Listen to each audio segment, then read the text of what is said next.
Welcome to Put What, Where, Why, and How. I am your creative organizer, Mike Raish, and today's topic is getting started and how to freaking take some action with your life.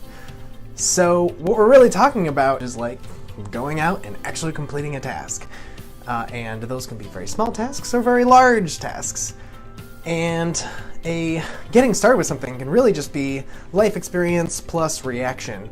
You know, before you do a task, there has to be the thought of doing it, and then also the reason behind the thought of doing it. So there's some inspiration going on back there. So getting started sometimes just means you need to have some life experience and then be pushed in the right direction.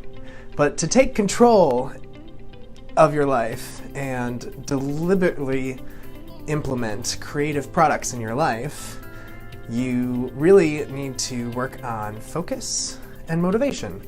Everything really comes down to focus and motivation. So in creativity, we have two ebb and flow of thoughts.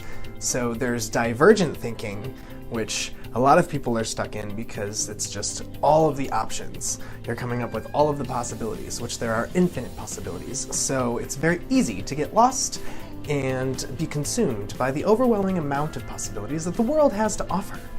So that's divergent thinking. You're expanding, you're coming up with all of the things. And then really completing a task comes down to converging. So you become an expert converger of ideas or projects, so that you can pick and prioritize the one that means the most and is going to give you the most benefit, so that you can put your energy into that one thing. And again, scale, so small one things or big one things. But the big point of this is the divergent versus the convergent thinking. And when it comes to clutter, divergent thinking is almost like getting as much stuff as you possibly can so that you never have to be without a thing for all possible outcomes of your daily life. So you can be overwhelmed by stuff by having just too much stuff, and that's divergent. But like the advantage of that is you've got plenty of stuff to choose from, but it does become overwhelming. And the same thing is with intangible thoughts, ideas, and projects. So really learning how to converge and pick what's most important. So that's where a lot of people get stuck, though, is prioritizing. So you have all of these ideas, you have all of these projects, you're so creative, you want to write music, you want to write a screenplay, you want to do all of the things, but you never seem to get anything done because there's just so many, and you do a little bit of this one and a little bit of that one, and you jot down a couple ideas, and I encourage you to do that. Like, you're allowed to write down a million ideas that don't come to fruition. Quantity of ideas leads to a quality idea. You just have to get through a lot of ideas before you get to that idea. So do that. Be expansive. Come up with as many ideas as you possibly can. But then you need to prioritize. You need to pick what projects are going to be the most meaningful to you or meaningful to the things you care about.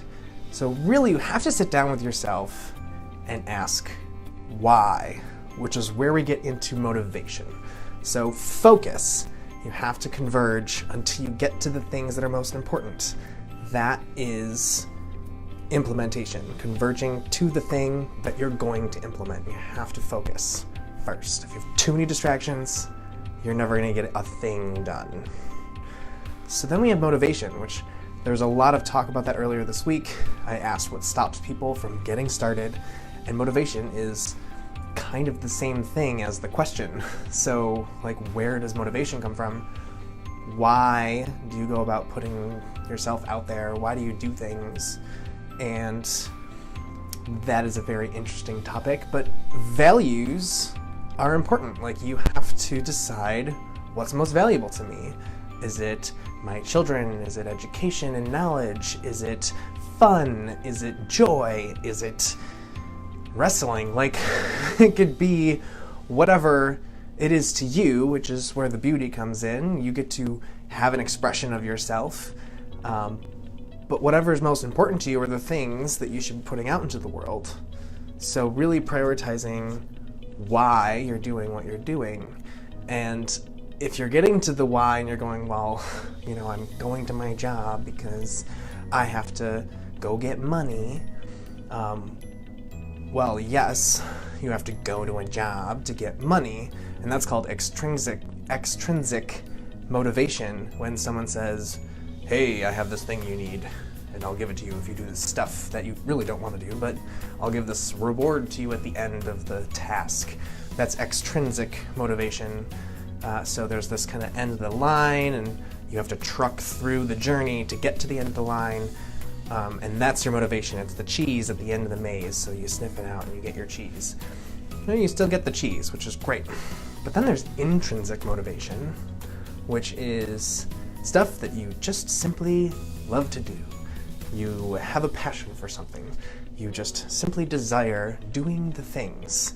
So that kind of motivation tends to drive more people, or at least it has more power behind it, because you're expending the motivation throughout the journey and not just getting rewarded at the end. That's kind of where the enjoy the journey, not the destination kind of saying comes from. So intrinsic versus extrinsic motivation. So why are you doing what you're doing? Is it extrinsic? Is it intrinsic? Do you have control over the motive? It's really hard to say those two words next to each other. So, oh, I never printed out the model. I have it up on my computer though. So give me a second. There's a model that talks about discomfort and how it's useful. Boop, ba-doop, boop, there it is. So there's your current reality and then your desired result. So this is the extrinsic motivation, the discrepancy or the gap between the two states. So where you are and where you want to be, there's this gap which creates the structural tension, which is ultimately what's motivating you to complete the task. And here there's a representation of the resolution, assuming that this is a problem.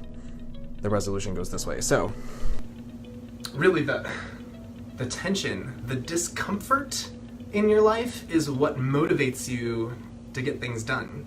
So, oh, I'm hungry, and then you eat. That's how it works. Hunger is a discomfort. You seek food. Problem solved. You get tired. Discomfort. You resolve with sleep. Now, these are very daily and obviously broad things that everyone kind of experiences, but it applies to everything. So I wish if there's someone here that's watching that has something that they're having a hard time starting, whether that means decluttering or they have a cool project, commenting now would be really great because I could use an example.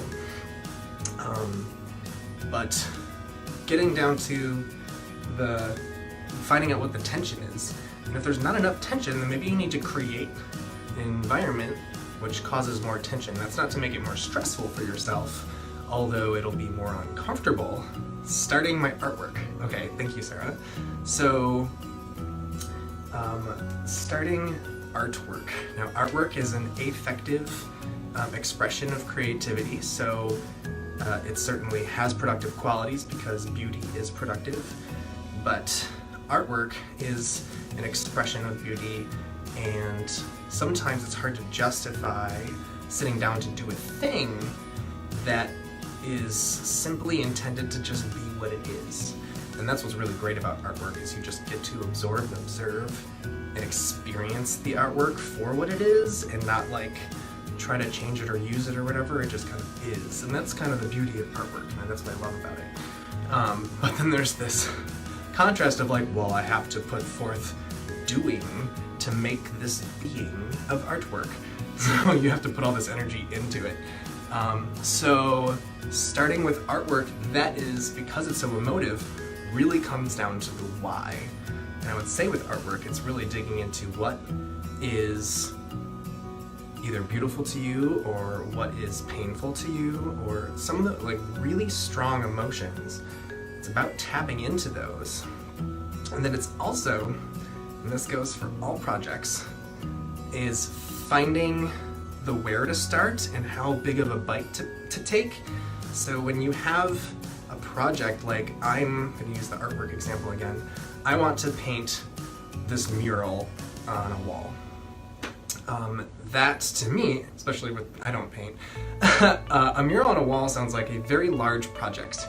I would have to, just like the literal scale of a wall and painting the whole thing would be overwhelming, and it's going to take some time and certainly some talent, so I hope you have some. But if the wall is too big, then you have to start smaller.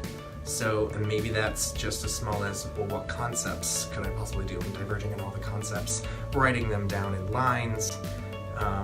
So you're not actually painting the mural yet, you're just chipping away at the big block that will become the mural, which is just simply coming up with a couple of ideas of what it might be, what's the style, what colors am I going to use, what emotion do I want it to have, what emotion am I channeling, things of that sort. And then, you know, you're not ready to tackle this giant canvas wall, so you're like, I'm going to start sketching things out on index cards. So you just draw some stick people just to get kind of the wire of where people are blocked. So, and then that can be its own accomplishment, like celebrate the steps of getting to the final product. And that's what next week I'm going to talk about, finishing projects, because that's a whole nother story. Like getting started, what stops people from getting started is usually just feeling overwhelmed, that there's just, oh, well, I'll never get to this goal. And let me just tell you, I have my previous business, Dark Labyrinth Entertainment. It's been in business for 5 years, and I created basically a Disney ride. It's sitting in my driveway. And if someone asked me, like, did I think that I was going to have that happening in my life, I probably wouldn't have said yes. But where I started was, oh my god, 3D sound is really cool. And I started with research, and I found out how they do it.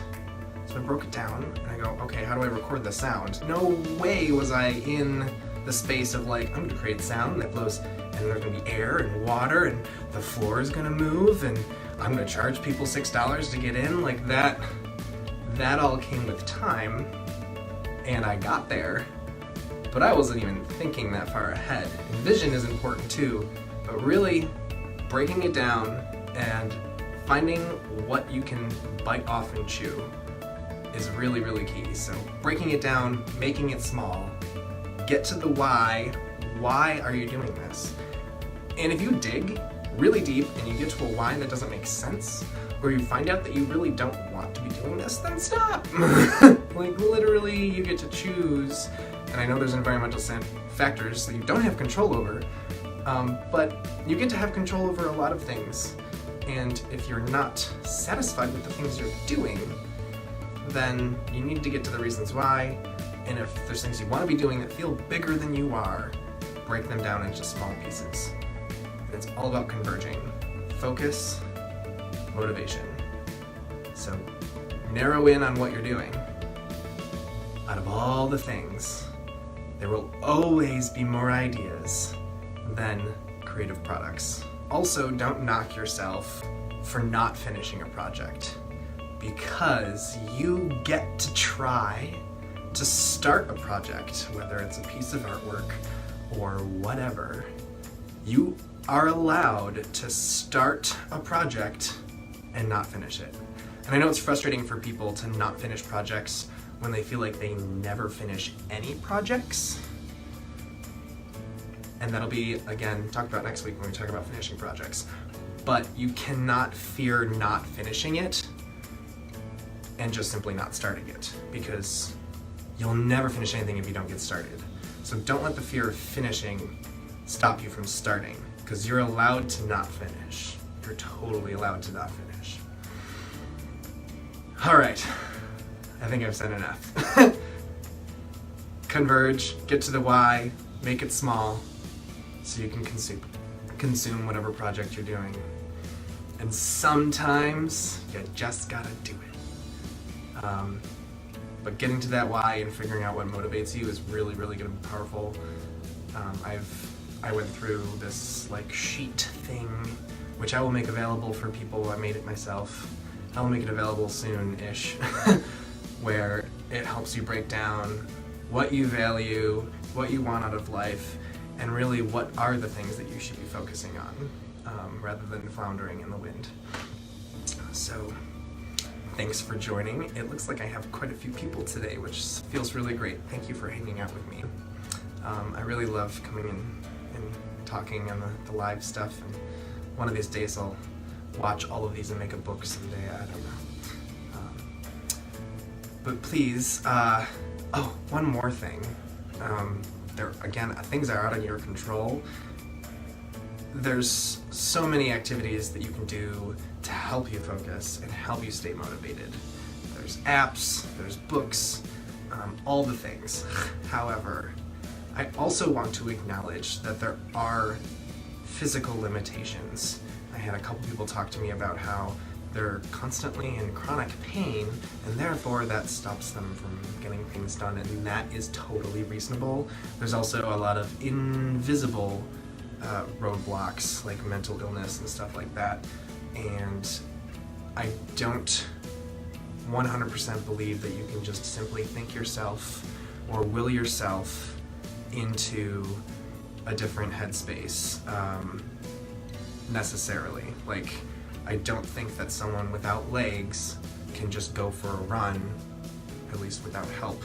So that works mentally too. You might have a situation where if you can't focus, you may actually have ADHD or something else that is biologically, chemically stopping you from implementing.